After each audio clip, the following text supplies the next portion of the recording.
Muy bien, Víctor Andrés García Belaúnde de Acción Popular está con nosotros. Si veníamos conversando, ya tenemos entendido más o menos cuál es la posición del Partido Aprista. Acción Popular también recibió a César Villanueva el día de hoy. Queremos conocer a qué acuerdos se han llegado y si ya hay un voto de confianza anticipado. Buenas noches, bienvenido. ¿Qué tal? Buenas noches. ¿Está el voto de confianza dado? ¿O va a pedir que Eresi se vaya o que se someta primero a la investigación para luego darse? No, yo creo que todos los ministros deben ser siempre investigados, ¿no? Y siempre evaluados, además. Yo creo que ha sido una conversación muy cortés, muy amable. El señor Villanueva viene de una región muy populista, muy belaundista. Además, inclusive tiene familiares que han sido de Acción Popular. La región San Martín era la niña de los ojos de Belaúnde. Entonces hay una vieja relación con Acción Popular y además él ha sido un presidente de región bastante exitoso y además tiene una facilidad para conversar, para adaptarse a los temas, para recoger ideas. Yo creo que ha sido una conversación muy provechosa, ¿no? Ahora, lo que nosotros le hemos planteado es que él tiene que marcar una línea entre un antes y un después con el gobierno anterior, ¿no? El gobierno anterior era un gobierno lobista, un gobierno que no tomaba decisiones, donde el presidente reinaba, pero no gobernaba, gobernaban otros por él, y eso tiene que cambiar. Eso tiene que cambiar y además... ¿Y cómo se materializaría ese cambio, por ejemplo? Bueno, inversión pública. La inversión pública es el motor, lamentablemente, siempre de la economía. Se ha hecho muy poco inversión pública, se ha gastado mucho más, los gastos corrientes han subido, hay un despilfarro tremendo, hay que revisar las exoneraciones, ver una por una el costo-beneficio de las exoneraciones que llegan, no sé si 15 o 20 mil millones, y plantear algún tipo de reformas, por ejemplo, reforma electoral, por ejemplo... el APRA habla o menciona dentro de esta lista de ideas que alcanza César Villanueva la bicameralidad. ¿Acción Popular apoyaría eso? Yo tengo un proyecto presentado hace más de 10 años, por supuesto que sí, siempre hemos pensado en eso y Paniagua lo planteó además el 2006. Paniagua inclusive durante su corto gobierno de 8 meses nombró una comisión que estudiase las reformas de la Constitución y entre esas reformas estaba evidentemente la bicameralidad, ¿no? Pero claro, han pasado mucho tiempo, no se han tomado decisiones, hoy día el fujimorismo que se oponía tanto a esa medida, hoy día está bastante asequible, en fin. Pero asequible están el entorno de Kenji Fujimori. Yo creo que los otros también. La impresión que tengo es que los otros también. Lo que pasa es que el tema es la oportunidad, en qué momento se puede hacer. Pero yo creo que se puede empezar a discutir y en todo caso habrá tiempo para modificar la Constitución porque se requieren 2 legislaturas, o sea que es algo que se puede perfectamente bien ir pensando. No necesariamente para las próximas elecciones del 2021, porque siempre van a pensar que tenemos nosotros interés en pasar a otra Cámara, pero sí se podría ir pensando en una aprobación para más adelante, ¿no? Para más adelante. Ahora, la situación del ministro de Justicia. Usted ha dicho o ha exigido que el ministro sea investigado. 2.160.000 soles es el monto que habría destinado Eresi para comprar fertilizantes cuando fue alcalde. Sí. ¿Cómo queda la situación para ustedes? ¿Esta investigación se tiene que abrir? ¿El voto de confianza está supeditado al futuro del señor Eresi? ¿Han conversado directamente con el presidente del Consejo de Ministros sobre esto? El señor Eresi me ha llamado y me ha dado una serie de explicaciones y tengo entendido que ha mandado una carta que yo todavía no he recibido, también a los medios, para explicar esto. Yo quisiera, por supuesto, revisar el tema y verlo, porque es un tema del pasado que debió verse en su momento cuando era alcalde. No sé por qué recién ahora sale a la luz. Yo no lo conocía. Es un tema que no conozco, pero que creo que él tiene que aclararlo. Y si es posible, la Comisión de Fiscalización podría invitarlo perfectamente bien para que pueda explicar largamente qué cosa pasaba allí. Ahora bien, nosotros no vamos a cometer la torpeza que cometió el señor Zavala, el gobierno anterior, de supeditar la confianza a un ministro, la de todo el gabinete. No, son dos cosas diferentes, ¿no? Eso es una torpeza y bueno, y al final cayó todo el gabinete. O sea, tú no puedes someter a los 19 ministros, a los 18, al problema de uno de ellos. No, el problema de uno de ellos es que lo solucione él mismo. Tendrá que ver cómo lo soluciona. Pero el resto de los 18 que están actuando bien o que aún no han empezado a actuar y que hay confianza de que puedan hacerlo bien, no vamos a someter la confianza de ellos por uno que puede estar cuestionado. Pero sí, a ver, habría una iniciativa de su parte para que la Comisión de Fiscalización cite al señor Eresi y él pueda explicar. Eso tendría que hacerse en aras de la transparencia. Yo creo que tiene que hacerse, por supuesto que sí. Y él tiene que dar los descargos. ¿Y en esta conversación con el ministro, él ha expresado voluntad de asistir al Parlamento? Sí. También. Sí, claro. O sea, no habría una resistencia de ese y en buena hora que sí sea. Ahora, a propósito, veníamos conversando con congresista Mulder y yo esta iniciativa que pretende levantar la inmunidad, es decir, poner a los congresistas en la situación de ciudadanos comunes. Y esto guarda relación con un tema importante que ayer tocábamos con el exministro del Interior, Carlos Basombrío. Él dijo, Barata ha dicho una parte, viene la otra, es decir, habló del financiamiento de campañas, mas no todavía ha dado detalles de la corrupción en los proyectos que ejecutó la constructora Odebrecht. Hay muchos congresistas que seguramente van a ser mencionados por el señor Barata, hay indicios para creer que por ahí pasará también, ¿no?, el tema de Odebrecht, y por lo tanto no sería un buen gesto del Parlamento aceptar o promover un proyecto de esta naturaleza. A ver, son dos cosas diferentes. Y evitar el blindaje. Acá no hay, a ver, el tema de la inmunidad parlamentaria es un tema muy antiguo, tiene 400 años o 500 años, o sea, es un tema muy antiguo. Es un tema además que viene de la madre de todos los congresos en el mundo, es el parlamentarismo británico. Y ahí se creó el tema, ¿por qué? Porque había poderosos de la época. Ahora sí, siempre hay poderosos, pero en esa época eran, parece, más aguerridos que ahora. Había poderosos y había una realeza y había una serie de varones, de dueños de las tierras, etcétera, que querían evitar la fiscalización y por tanto querían enjuiciar y votar a los parlamentarios. Ante eso se creó la inmunidad, para que no los presionen y que bajo la presión no estén votando a favor o en contra de alguien. Para eso se creó y eso existe hasta el día de hoy. Hay inmunidad en los Estados Unidos, en el Parlamento americano hay inmunidad en el Parlamento inglés, en todos los parlamentos del mundo hay inmunidad.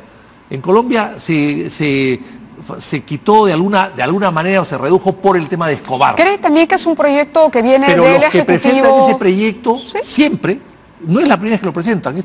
Yo, en lo que estoy en el Parlamento... ¿Cree que es populista, como ha dicho Mauricio Mulder? No, bueno, sí, es un proyecto que presentan los que no fiscalizan. Porque no tienen problema, porque no van al Parlamento a fiscalizar, no saben o no quieren o no pueden fiscalizar, no les interesa. Y generalmente son gente del gobierno, porque a los gobiernos no les interesa la fiscalización. Le voy a contar una cosa, que poca gente sabe. La Comisión Lavallato, si no hubiese habido inmunidad, no hubiese fracasado. La Comisión Lavallato ha tenido 14 recursos de amparo del gobierno para que evitemos investigar al presidente de la República. 14 recursos de amparo. Y por suerte, el presidente de la República renunció y se fue. 14.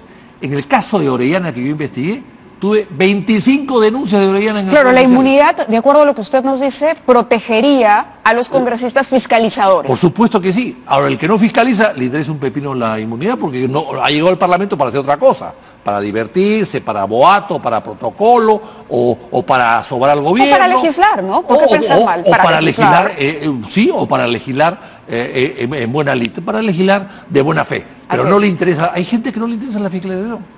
Entonces, pero el Parlamento hoy día en el mundo, no en el Perú, en el mundo es más fiscalizador que legislador. En el mundo. Porque la legislación se ha vuelto tan complicada y tan compleja que existe lo que hoy en el Perú se sabe como se llama decretos legislativos. O sea, a través de delegaciones el gobierno legisla. ¿Cuál es la posición de Acción Popular respecto a la delegación de facultades? Que ya tengo la visión del APRA, ellos dicen que primero voto de confianza y que luego si hay temas específicos y justificados, ¿ustedes irían por la misma línea? Yo creo que hay que diferenciar las cosas. Primero el voto de confianza, que en principio se lo vamos a dar, en principio, salvo que algo de aquí al 2 de mayo pase algo muy grave. Entonces ya tenemos APRA y ya tenemos Acción Popular. Yo creo que no le vamos a negar la posibilidad de que empiece a gobernar. Finalmente, no solamente es un nuevo gabinete, sino es un nuevo gobierno. Son dos cosas juntas. Y por lo tanto, ¿no es el gobierno de peruanos por el cambio en su continuidad?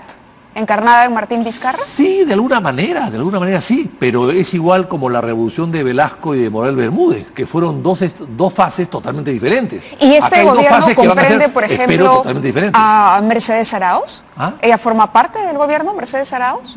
En este momento no la veo en el gobierno, por lo menos, ¿no? Pero es la vicepresidenta. Sí, pero eso no significa nada. Hay vicepresidentes que están lejos del gobierno. No, lo digo porque ayer conversábamos también que, Pedro Pablo Kuczynski invitaba a sus vicepresidentes y él rescataba, o por lo menos dijo, que rescataría el rol de que no sean agentes pasivos. Y tenemos alguna información... Creo que cometió un error Kuczynski. Tenemos alguna información de que ella no está participando, por ejemplo, en reuniones de gabinete. Yo ¿Es escuché eso a correcto? Sombrío ayer decir algo que a él le parecía bien y a mí me parecía muy mal. Que los vicepresidentes vayan al Consejo de Ministros. ¿Por qué? No son gobernantes, no están en el Ejecutivo. En el caso de Mecha Arauz, era el Parlamento. ¿Qué hacía en el Consejo de Ministros? ¿Qué hacían metiendo sus narices ahí? No tenía que hacer nada. ¿Qué hacía Vizcarra? No tenía que hacer nada. Pero no era una manera de conocer por dónde iba el gobierno y luego, como bancada de gobierno, no, entonces servir de entonces han debido invitar a toda la bancada. ¿Interlocutora al Congreso? No, entonces si es así, si el señor Kuczynski quería que sus ministros o su gobierno participe, sus parlamentarios han debido invitar a todos y no a uno solo. Ajá. ¿Por qué uno solo? El vicepresidente en el Perú es figura decorativa, sirve para esto, para reemplazar al presidente y punto, no para otra cosa más. Ni siquiera deben de estar en el protocolo, no deberían, nunca han estado, no tienen ni cargo, ni oficina, ni sueldo, ni nada. Últimamente a algunos les ha gustado pues llenarse de privilegios o de atribuciones y decir... ¿Está hablando de alguien en particular? No, es que los últimos vicepresidentes han querido pues llenarse... Pero los últimos son Martín Vizcarra y Mercedes Arauz. Entonces, bueno, si no está hablando de Martín Vizcarra, está hablando de la señora Arauz. También pueden ser los del gobierno anterior, ¿no? ¿Ah, sí? Sí, también puede ser. O también del otro gobierno. A ver, Chejade se fue. Porque no, porque por ejemplo, yo le cuento una anécdota que y la señora Espinosa, mira el final que tuvo. Pero es pública, se dice, porque varias personas lo han dicho, no es un secreto, por lo tanto, yo no quiero ofender con esto a nadie, simplemente contar un hecho, que cuando García llegó al Palacio de Gobierno el año 2006, creo que fue, sí, 2006, el señor Jean Pietri fue y dijo, ¿dónde está mi oficina? Y García le dijo, disculpe usted, vicepresidente, pero acá no hay oficina para el vicepresidente. Este es Palacio Presidencial, no Palacio de los Vicepresidentes, así que le ruego a usted que se retire. Entonces, eso es lo que puede pasar. O sea, los vicepresidentes quieren arrogarse atribuciones que no les corresponden. Por eso le digo, está hablando concretamente de Jean Pietri y de Mercedes Arauz. No hablo de nadie en especial, hablo simplemente del cargo, ¿no? Okay. El señor John Adams, que fue el primer vicepresidente de los Estados Unidos, que después fue presidente, decía que él no comprendía cómo en la gran sabiduría del pueblo norteamericano se había creado el cargo de vicepresidente. Y eso que el vicepresidente de Estados Unidos tiene alguna función, aquí no tiene ninguna.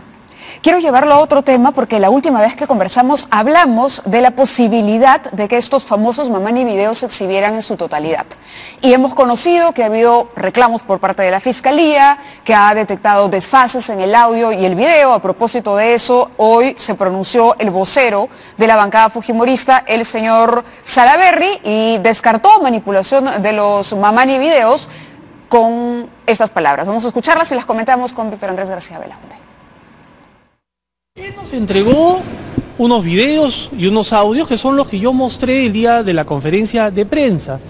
Yo preferiría que este tema, que es de los originales o no originales, porque ya se ha manoseado demasiado, y que ya esté en manos del Ministerio Público, sea el Ministerio Público, quien a través de las pericias determine si son los originales, si no son los originales, si es que ha habido manipulación o no. Yo descarto que pueda haber habido manipulación aquí en la bancada, en lo absoluto. No, también, porque no creo que él haya tenido... no lo creo, porque todos hemos apreciado los videos y hemos escuchado los audios y no se nota pues que haya habido un corte, una edición. Si el congresista Mamani, al parecer, porque así lo ha dicho él, filmó con un reloj, estos pues no son equipos especializados como lo puede hacer una cámara profesional de video. Entonces puede ser que ese equipo... Bueno, el reloj ya fue entregado, pero ¿a quién le creemos? ¿A Salaverry o al fiscal?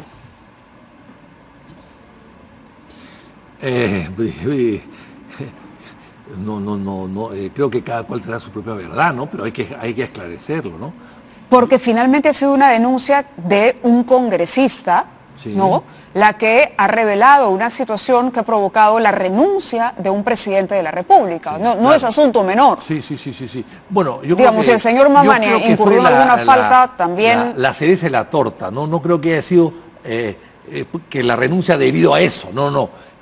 Creo que eso definió un poco los términos de la renuncia, pero creo que la la precipitó. Pero en cualquier caso hay una denuncia grave formulada por un parlamentario y hay un pedido de desafuero para otros parlamentarios que aparecen en esos videos. Entonces, el Parlamento no puede estar ajeno a un proceso que podría terminar con la salida de estos parlamentarios. Ahora, los involucrados, todos han aceptado que el video es cierto y que es exacto. Nadie ha dicho que yo no dije eso, que mi voz no es esa, que la figura esa no es la mía, que han montado un video. Nadie ha dicho eso.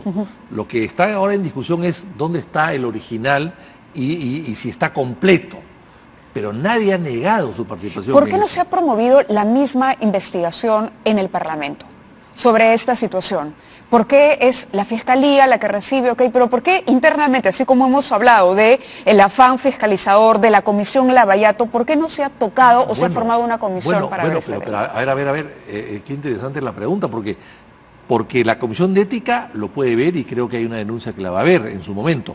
Pero ya hay sobre el video, hay denuncias en la subcomisión que son mucho más graves, que no es para suspenderlos, sino para desaforarlos, claro, pero que no incluyan a Mamani. Entonces, así es. Pero en la subcomisión ya hay un proceso abierto, hay un ponente elegido y van a ir en los próximos días a desfilar todos ellos es un pequeño proceso de 15 días útiles, o sea que ya está abierto el proceso. Claro, el tema es que si la prueba está en tela de juicio, es decir, si la prueba de la falta cometida por los parlamentarios está en tela de juicio, ha sido cuestionada por la Fiscalía y todavía no se determina este peritaje digital, ¿en base a qué tomaría la decisión o cómo respetaría el debido proceso el Congreso? En la comisión o la subcomisión, que así se llama, porque depende de la comisión permanente, por eso se llama subcomisión, pero es una comisión con todos el rango requerido. Esta subcomisión tiene que llamar a peritos para que pueda analizar a su vez los videos, o sea, independientemente de lo que haga la Fiscalía. Pero a eso iba, es decir, tiene que haber una investigación con todas las de la ley. Tiene que llamar a peritos para que puedan hacer un informe pericial de que si está completo, cómo se grabó, etcétera, si son las voces, en fin, todo es un peritaje técnico, eso necesita hacer. ¿Y ese cronograma está corriendo? Es decir, ¿ya hay acciones concretas tomadas? Creo que ya está corriendo. Desde el momento que nombran al ponente, que se nombró hace 3 o 4 días, sí, yo creo que ya está corriendo el término. Ya está corriendo. Ahora, también quería aprovechar su presencia aquí, porque usted es parte de la Comisión Lavallato, y bueno, Kenji Fujimori salió muy molesto cuando aparecieron estos videos. Kenji Fujimori salió, dijo que él iba a denunciar, que iba a demostrar quiénes fueron los verdaderos corruptos, anunció que se presentaría ante la Fiscalía y el día de ayer, en efecto, Kenji asistió a la Fiscalía y la sensación que ha quedado en los medios debido al rebote periodístico es que el señor blindó a su hermana Keiko Fujimori porque no habría ofrecido información contundente. ¿Está usted de acuerdo con eso? Bueno, a mí me parece penoso que anuncie algo y después no lo haga, ¿no? Ahora, por otro lado, es su hermana también, pues acusar a hermanos, a padres, hijos, es complicado, ¿no? Pero entonces uno no se ofrece a la Fiscalía para decir algo si no lo va a decir. Sí, a mí me llamó mucho la atención que quiera acusar a la hermana, ¿no? Porque, en fin, nosotros que somos de familia numerosa y muy fraternos, me llamó la atención que un hermano acusa a otro hermano. Sucede por supuesto que sí, desde hace 2000 años con Caín y Abel. Pero en todo caso me llamó la atención que diga eso y luego se presente y diga lo contrario. Sí, esa incoherencia no la entiendo. No la entiende. Sí, acá de alguna manera... Si el comercio, por ejemplo, dice, ¿no? Seré testigo, ¿qué declara Kenji y qué es lo que finalmente hace? Seré testigo en los casos en que sea necesario, demostraré quiénes son los corruptos, lamento un rechazo del operativo delincuencial para incriminarme. Lo que respondió a la Fiscalía, si tiene conocimiento sobre procedimientos que se recabaron aportes económicos de dinero en efectivo a favor del partido Fuerza 2011, dice, desconozco, es competencia de tesorería y economía de Fuerza Popular.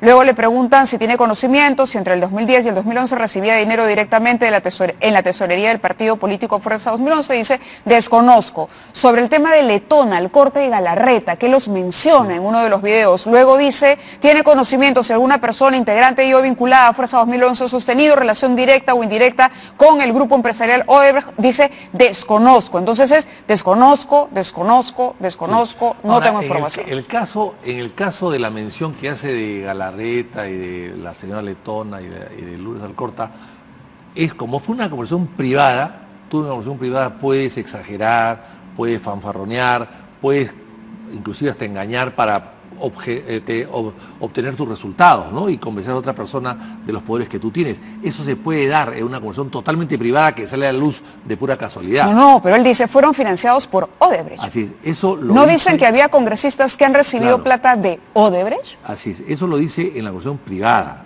totalmente privada, pero cuando tiene que declarar, ahí tiene que decir, se supone la verdad, y ahí está aclarando que no, que desconoce todo, que no sabe nada.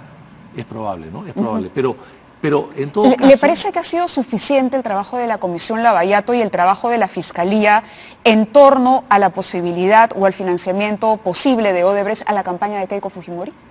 Yo creo que no ha sido suficiente todavía el tema hay que investigarlo más, en general, porque Odebrecht ha participado en todas las campañas, no en la última, porque ya estaban, el señor Odebrecht estaba preso, pero en las anteriores ha participado directa o indirectamente. Ha participado en la campaña del no, en la revocatoria del no, que es una cosa limeña, no nacional. O sea, la Comisión Lavallato tiene todavía para un buen rato. Por supuesto que sí. Entonces, ahora, y esta participación sí, es muy mala porque a mi modo de ver es una manera de distorsionar a la democracia, de distorsionar la voluntad del pueblo, de distorsionar y de cambiar la decisión del pueblo, y eso para mí es sumamente grave. Es un derecho que no podemos aceptar ni permitir que se manipule la voluntad popular. Y eso es lo que ha hecho Odebrecht con estos tipos de apoyos, ¿no? Usted no descartaría entonces en principio que se podría encontrar en efecto que hay una, digamos, que hubo también financiamiento para el fujimorismo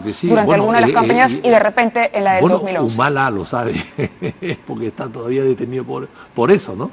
Pero estamos hablando del fujimorismo. Por supuesto que no sí. lo descartaría. No. Ahora, le hago esta pregunta porque le quiero compartir con usted una información que hemos ido reconstruyendo. En realidad no es nueva, sino que hemos ido de alguna manera atando cabos y armando un cronograma para exponer algunos hechos y algunas situaciones que se dieron y entender qué es lo que finalmente Kenji ha dicho y si no ha dicho y por qué no lo ha dicho. ¿Recuerda la presentación de Keiko Fujimori en la Comisión Lavallato? Sí. Usted estuvo presente. Sí. Hay un momento en que el congresista Gino Costa le pregunta por los aportes si alguien los había recibido. Sí. Y ella dice que no. Que no. Gino Costa repregunta y le dice quiénes eran los responsables, quiénes eran los tesoreros por aquellos por los que Keiko en ese momento dijo que ponía las manos al fuego, porque esa fue la pregunta de Gino Costa. Y ella dijo, no lo recuerdo, en 2 horas seguramente les alcanzaré el documento. ¿Les alcanzó el documento o no? No lo sé, no lo sé. ¿No se acuerda? No me acuerdo. ¿Sabe quién fue el tesorero o quién fue la tesorera de Fuerza Popular en 2011? Creo que se mencionó en un momento dado, ¿ah? Tampoco lo recuerdo. Ajá. Tampoco lo recuerdo. Pero la cosa es muy simple. Hay $1 millón de dólares que han recibido, o 1.200.000 que han recibido 3 personas.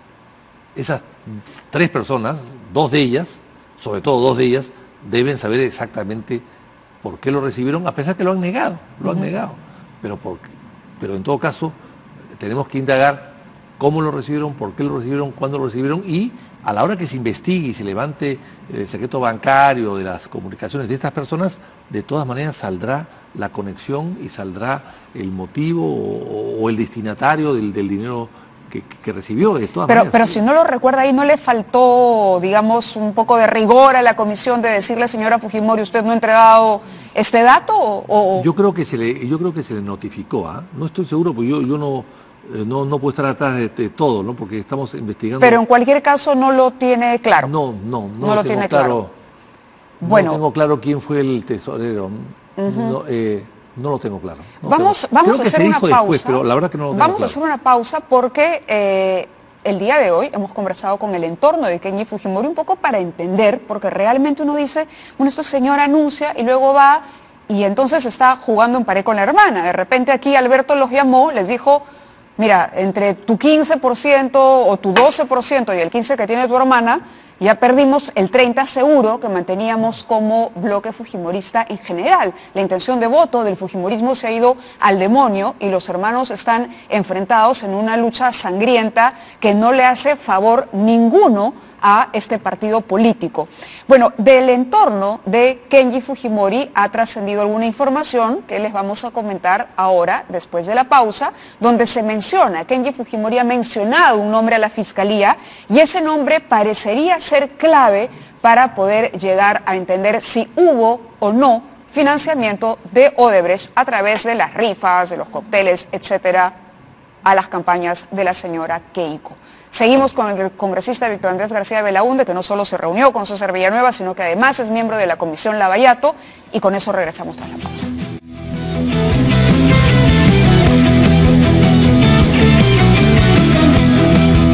Bueno, en toda esta historia falta un protagonista que esperemos nos pueda acompañar mañana para armar esta línea de tiempo como se debe. Y conversábamos aquí en la pausa con el congresista Víctor Andrés García Belaúnde y yo le decía, el nombre existe y en efecto Kenji Fujimori se lo ha dado a la Fiscalía en este diálogo. Lo que sucede es que no se ha publicado todo el diálogo, claro, todo el cuestionario es no. Que salga, es muy largo. Pues. Exacto, pero cuando se le ha preguntado por los distintos roles que cumplía alguna gente del entorno de su hermana, Kenji Fujimori ha puesto especial énfasis en el nombre de Adriana Tarazona de Cortés. Adriana Tarazona de Cortés es una mujer que, así como Ana Vega, conoce a Keiko Fujimori desde que ella era primera dama. Es decir, tiene mucho tiempo trabajando con Keiko Fujimori. Mientras Ana Vega era la mujer de la política, Adriana Tarazona de Cortés fue una de las que organizó, por ejemplo, ustedes recordarán esa famosa rifa donde se sorteó hasta una camioneta último modelo que nadie reclamó. La Fujirrifa que se debió investigar tras la campaña del año 2011. ¿Cómo no se acordaría Keiko Fujimori de alguien a quien conoce tan de cerca y por qué evitaría dar ese nombre? Por eso le hacía la pregunta congresista de si finalmente ese nombre llegó o no y si la comisión ha pensado en citar a esta persona que fue la tesorera de esa campaña. No recuerdo, pero en todo caso es muy fácil averiguar si es exacto, ¿no? No, sí. Porque cuando haces una campaña, tú presentas nombres y firmas. Y el que firma las cifras empleadas en una campaña está en la OMPE de todas maneras. O sea. No, está en la OMPE, hemos hecho la verificación y en efecto está en la OMPE. En la inscripción la señora aparece en los documentos que se entregan a la OMPE rindiendo cuentas de la campaña. Sí. Sin embargo, la Comisión Lavallato no la ha tocado. No, porque la Comisión Lavallato no está autorizada en investigar aportes de campaña. No está. Ahora, eso o se le amplía las facultades para que empiece a investigar aportes de campaña o se crea una comisión diferente para que investigue el aporte de campaña o en todo caso la misma comisión de fiscalización lo puede hacer. Pero lo más práctico es que o la Comisión Lavallato se le dé esas facultades o se crea una comisión que ya la han pedido algunos parlamentarios especialmente para investigar solamente aporte de campaña y con eso incluyen a todos. Claro, porque lo que sucede es que hasta ahora la Comisión Lavallato se está concentrando en funcionarios públicos del Ejecutivo. Pero hay un rol importante en el Legislativo que también hay que investigar en la aprobación de leyes. Se dice que, por ejemplo, en el caso de la Interoceánica Sur, hubo un apoyo, una ampliación de presupuesto y que esto motivó la renuncia del congresista Renzo Reyardo, quien se opuso a ese incremento en su momento. Sí, seguramente. Yo no recuerdo bien ese caso, pero puede ser. Ahora, lo que yo le digo es lo siguiente.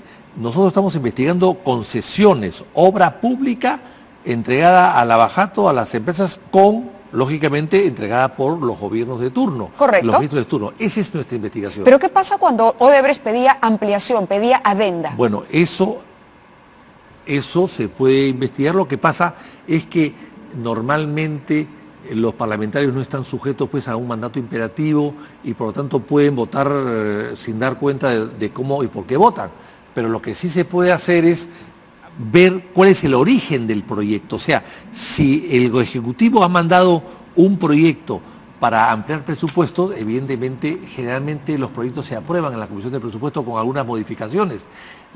Los proyectos que vienen del Ejecutivo del Ejecutivo al Legislativo siempre vienen con una prioridad. Y cuando se trata de presupuestos, casualmente se aprueban casi todos, sin ninguna excepción.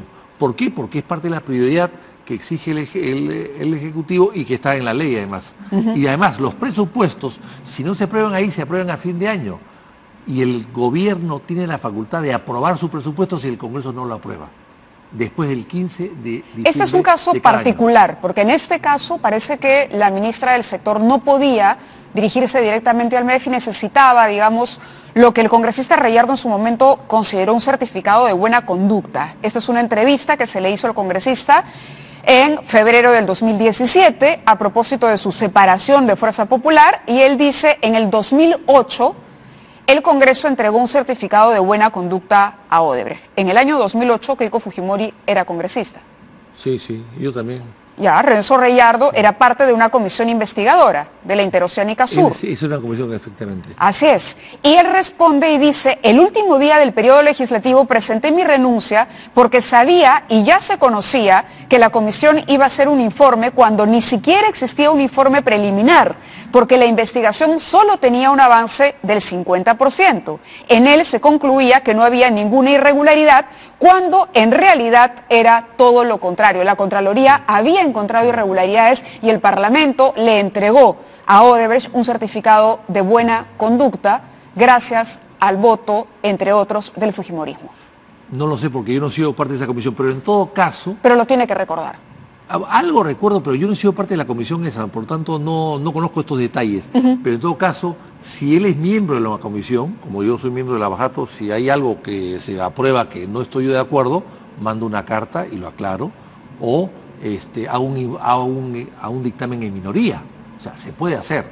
O sea que no solamente hay que decir lo que se está diciendo acá, sino que hay que reforzarlo con alguna intervención de él en su momento en la comisión, ya sea hablada o escrita, porque todo queda grabado. Claro, y justamente tenemos los audios de la participación de Renzo Reyardo durante la reunión de esa comisión que investigaba una obra de Odebrecht y que aparentemente, como él lo dice, recibió este certificado de buena conducta y el aval del Congreso en su momento para poder incrementar el presupuesto de la Interoceánica Sur en 500 millones de soles. Esto es lo que dijo Renzo Reyardo. Vamos. Sí, pero hay que... Gracias, presidenta. Yo quería, si se me puede hacer llegar el pedido hecho por el congresista Eguren, según lo que usted ha manifestado en la sesión anterior, y creo que también se adjunta a ese pedido el congresista Juvenal Silva, en relación a aprobación, digamos, o manifiesto sobre la ampliación presupuestal de parte del Ministerio de Economía y Finanzas, estos 500 millones que estarían faltando, y que en todo caso esto no sería, vamos a decir, no estaría en calidad de suspenso, en tanto las investigaciones continúen. Yo quisiera, presidenta, si podría, porque no estuve en la sesión pasada, y entonces quisiera saber en qué condiciones, si es que esto se votó, si fue una decisión de la comisión, si solamente es un pedido de los congresistas a los cuales usted ha hecho mención. No sé si se me podría ampliar sobre este pedido de la posible ampliación presupuestal de los 500 millones, porque es muy importante, porque es parte de lo que estamos investigando, y creo que tendríamos que, desde mi punto de vista, esperar a que la comisión culmine para poder determinar si realmente se amplía o no el presupuesto, o en todo caso, ver qué decisión tomar, ¿no? Gracias, presidente. Correcto, esto es del año 2008, hay un extracto más donde insiste el congresista y obtiene esta respuesta o hace este comentario sobre el tema. Sí, presidenta, aquí está por lo menos el acta. Yo quisiera ver la transcripción, porque vuelvo a repetir, no estuve en esa sesión. Efectivamente, aquí en el acta, ante un pedido no del congresista Juvenal Silva, sino del congresista Eguren, se menciona que él solicita que se remita una comunicación en el sentido de que las obras que se encuentran en ejecución que el Poder Ejecutivo cumpla con otorgar el financiamiento correspondiente. Yo quisiera saber en todo caso a qué se refiere con ese financiamiento, si estamos hablando de esa ampliación presupuestal de 500 millones de dólares o no, pero simplemente yo estoy poniendo un punto de vista. Evidentemente no nos corresponde a nosotros pedir la ampliación presupuestal, pero ya hay una posición, por lo menos de algunos miembros de esta comisión, en el sentido que esa ampliación presupuestal se dé, y eso es lo que se ha oficiado, entiendo, o se habría oficiado a la ministra. Por tanto, simplemente quiero dejar constancia aquí, Presidenta, que estoy en desacuerdo con adelantar una opinión, y ahí creo que sí hay adelanto de opinión en vista a que los trabajos de investigación aún no han culminado, que estamos en pleno proceso, y la ampliación presupuestal es parte de la investigación o es parte de lo que estamos investigando. En todo caso quedará en actas, quedará en la grabación que mi voto es en contra, en todo caso, de oficiar a la ministra para solicitarle esta ampliación presupuestal. Por lo menos lo he visto en el acta, tendría que ver la transcripción para ver si finalmente es un pedido o no, ¿no? Gracias, Presidente, eso es todo. Quiero dejar constancia de eso. Muy bien, esto es lo que dijo el congresista en su momento. Está bien, pero él no sabía y por tanto deja constancia de eso. Deja constancia, pero además luego renuncia el partido, porque en su momento él lo que añade durante las entrevistas y los registros periodísticos es que él entendía que había una presión para apoyar esta obra de Odebrecht. Pero hay que ver que en esa época el Congreso estaba manejado por el APRA, que tenía 36 votos, por parte de los nacionalistas que apoyaban, parte del fujimorismo y también a veces en algunas cosas también el PPC, ¿no? Entonces ellos eran la mayoría y por lo tanto, y era un pedido de la ministra, no sé si cuando habla de ministra de Economía no sé quién sería. No, de la ministra del sector, debe ser transporte, porque no puede ir al MEF directo. Transportes. Haremos memoria, No, pero el hecho es que había... de Economía de repente era Meche Arauz. Correcto. De repente era Meche Arauz, no lo sé, habría que ver el momento, ¿no? Pero generalmente estos pedidos, porque el Congreso no tiene iniciativa de gasto. Exacto. Pero en este caso se necesitaba que termine esa investigación, porque con la investigación en marcha no se podía aprobar ninguna ampliación, ninguna adenda, ninguno de estos incrementos que usualmente Odebrecht hacía. Exacto, fue durante el gobierno aprista. Insistía y manejaba. Tan es así que los apristas han sido presidente del Congreso. Ajá. Los 5 años. Claro, esto ocurrió durante el gobierno de Alan García, el segundo gobierno de Alan García. Lo interesante, y por eso lo llevaba, es que ese año, el 2008, Keiko Fujimori compra el kit electoral para postular el año 2011 por primera vez a la presidencia de la República. La que compra ese kit es Adriana Tarazona de Cortés. Y el voto de Keiko Fujimori a favor de este proyecto, de esta versión final, que en realidad, según el congresista,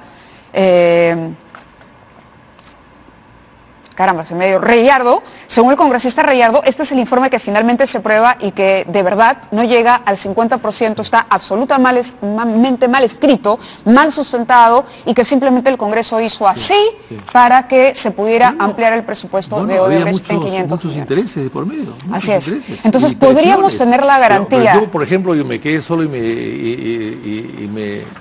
tuve que votar en contra de un proyecto para el gasoducto del sur, a pesar de que todo el mundo me decía, oye, ¿cómo votas en contra del gasoducto del sur? ¿Por qué? Porque lo que el gasoducto del sur hacía ese proyecto es que todos los que tenían luz eléctrica en su casa tenían que pagar un porcentaje pequeño de su luz, de su recibo de luz, para financiar el gasoducto. A mí me parecía que era absurdo. Si el gasoducto es privado, entonces que lo paguen los privados. Y si vas a hacer que los usuarios de luz de todo el Perú paguen el gasoducto, por lo menos darle a cambio acciones del gasoducto. Y por supuesto el proyecto fue totalmente archivado. Y sí, esto perdón, una precisión, es el informe de Aurelio Pastor el que estaba mal sustentado. Y el que finalmente se aprueba, ¿no? Bueno, es que el APRA manejaba el Congreso en ese momento. Y la mesa directiva eran apristas durante los 5 años y las principales comisiones eran apristas durante 5 años. Pero y esa comisión también era un aprista el que la presidía. Sí, o sea que ellos impulsaban los proyectos que quería Alan García, que quería el gobierno. Pero no solos, ¿no?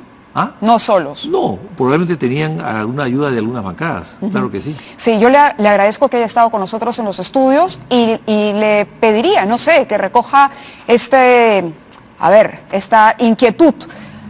Si el Congreso va a tener la voluntad de poder investigarse a sí mismo, porque justamente discutimos el tema de la inmunidad y estamos a puertas de un proceso que no ha siquiera llegado a la mitad. Es decir, Barata va a seguir hablando, Barata va a hablar del Congreso de la República y aquí el país exige que realmente se pueda conocer la verdad y si hubo corrupción no solo en el Poder Ejecutivo, sino también en el Legislativo. La única manera de que tengamos esa certeza es que la mayoría acepte cambiar la comisión de ética, que sea externa y no interna. Es un proyecto mío de hace más de 10 años, que sancione la subcomisión a todos y que automáticamente, casi automáticamente, la comisión del llamamiento de fuero parlamentario actúe y saque a los parlamentarios que tengan algún tipo de proceso. Correcto. Esas tres cosas son fundamentales. Fundamentales.